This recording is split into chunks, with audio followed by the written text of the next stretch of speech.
Okay, group projects. You know, those fun opportunities that teachers always throw at you because they think teamwork builds character. Spoiler alert, it doesn't. It just builds hatred for Chad, who never does anything, and Becky, who somehow manages to take over the entire project like she's running a Fortune 500 company.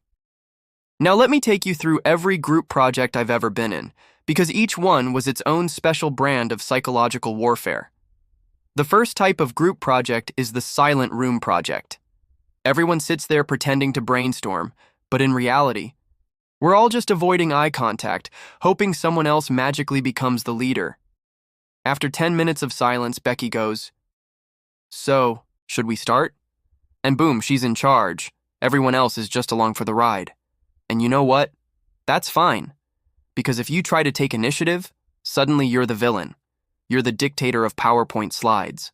You assign one person to do the introduction, and they look at you like you just asked them to climb Mount Everest barefoot. The second type is the mystery group member.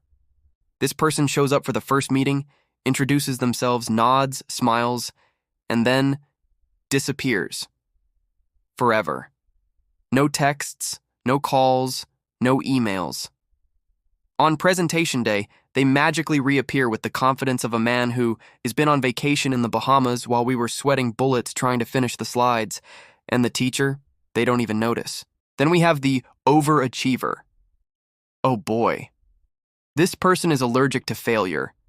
They're the kind of person who color codes their notes, highlights in 3 shades, and probably wakes up at 5 a.m. to meditate before dominating life. On the surface, this seems great. You think, wow, this person is going to carry the team. But no, they don't just carry, they micromanage. They're like, can you make your bullet point exactly 12 words long? Also, can you use Arial size 14? Actually, let me just redo it myself. So now you're stuck watching them spiral into perfectionism while you quietly munch on Doritos because, hey, free ride. Oh, and let's not forget the Chad. Chad is a staple in every group project. He's tall, confident, plays sports, and has absolutely no idea what the project is about. He contributes exactly 0 words unless you count, "Bro, just put my name on it." And somehow, he still gets the same grade as everyone else. Now let's talk about presentation day, because that's when all the chaos truly hits. The overachiever is sweating bullets because Becky changed one slide at the last second. The mystery member shows up with a Starbucks cup like they've been here the whole time. Chad? He's standing in the back, looking like he just wandered in from gym class. And me? I'm silently praying I don't have to talk. Because when teachers say, everyone must speak at least once, I panic. Suddenly I forget how English works. My one line is, good morning. This is, photosynthesis. But the real nightmare? The group project where the teacher makes you pick your groups. This is like social Hunger Games. You either get picked early, like you're on the cool kids dodgeball team, or you're standing there awkwardly pretending to shuffle papers, waiting for anyone, to say, "Hey, wanna join us?" It's brutal. Let's not forget the Google Docs war. Everyone's supposed to collaborate online, right?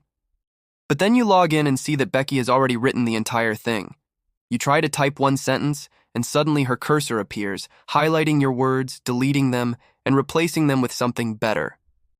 Now you're just watching in real time as your self-esteem plummets. Now here's the kicker. No matter how chaotic the project was, somehow, the teacher always says, "Great job, everyone. You worked together so well." And I'm like, "Ma'am, we barely survived.